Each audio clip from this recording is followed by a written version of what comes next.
आप आ गए, आपके साथ आपके माता-पिता भी हैं, भाई-बहन भी हैं। आप सबका बहुत-बहुत स्वागत है। आज फिर से मैं एक कहानी लेकर आपके सामने आई हूँ।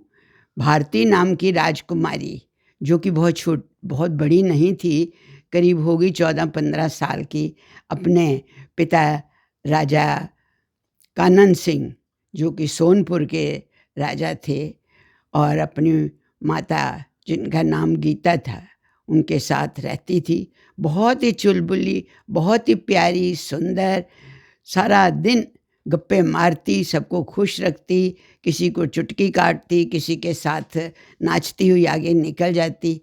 अपनी सखी सहेलियों को भी नहीं छोड़ती थी। उसकी एक पक्की सहेली गौतमी थी, वो तो हर वक्त ही उसके साथ ही रहती थी। खूब मौज मस्ती करती थी, लेकिन पढ़ने में भी बहुत ही होशियार थी। पर कुछ समय के बाद उसको अपने में कोई बदलाव लगने लगा। कहने लगी, क्या है, कोई ज़िंदगी में कोई ऐसी ख़ास चीज़ तो है ही नहीं। तो रात को जब लेटती तो चंदा मम्मा की तरफ उसका ध्यान जाता। बहुत देखती रहती कि चंदा मम्मा कितने सुंदर हैं, ये नीचे नहीं आते। हाँ, पर नीचे कैसे आ सकते हैं? चलो, उनको देख के दिल में पता नहीं क्या-क्या सोचती रहती।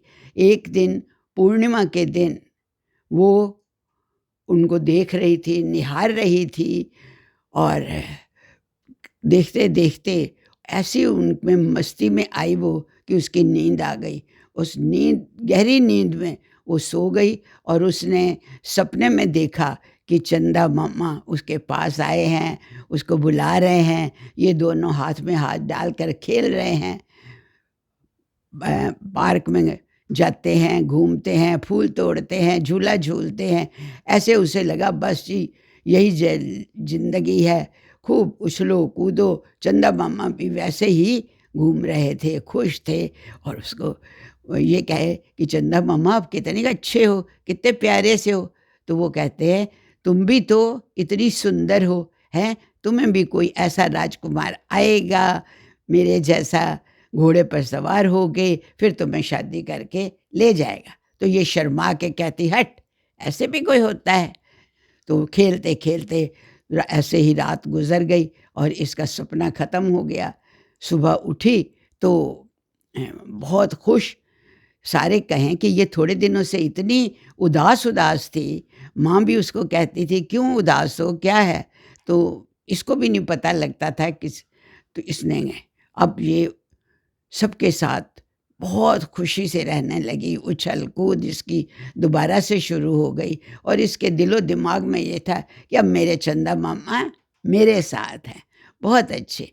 वो उन इसके साथ वायदा भी करके गए थे कि बस मैं ही तुम्हारी शादी करवाऊँगा। तो इसको लगा, मैं ना चंदा मामा की तरह सुंदर रहूँ, खूबसूरत रहूँ, और अच्छे-अच्छे काम करूँ। खूब मस्ती में आती थी, चंदा मम्मा की बातें करती रहती थी, पढ़ती थी, करते-करते करीब 5 साल ऐसे बीत गए। अब ये शादी के लायक हो गई, तो माता-पिता को चिंता हुई, और उन्होंने फिर इसको भी कहा, और ये चुप हो गई, मान गई। स्वयंवर रचा गया, खूब तैयारियां हुई, महल सजाया गया, सबको निमंत्रण भेजा गया, राजकुमारों को।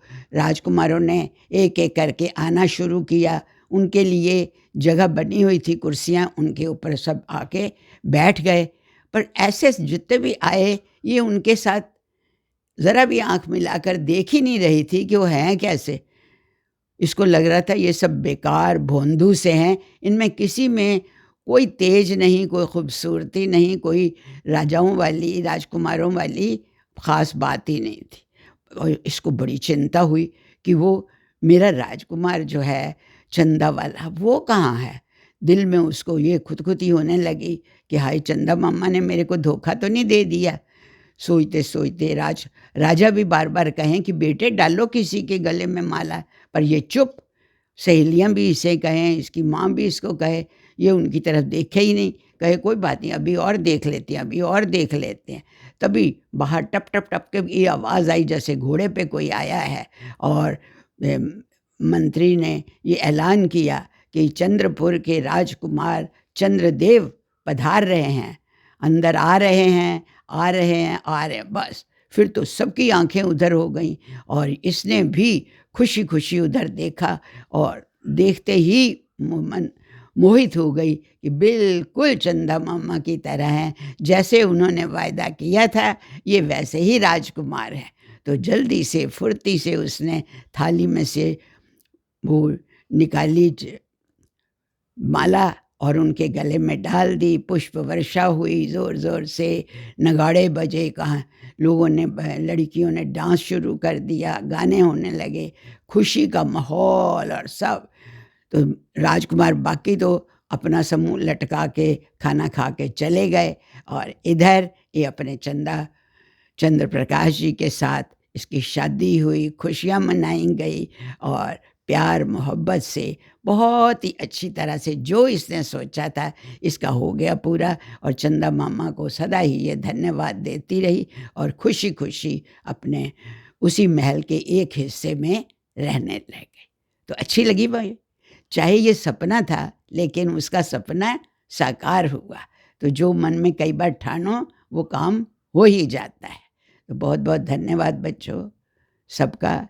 सब खुश रहो, सबको नमस्ते। शुभ बहुत शुभ शुभ हो।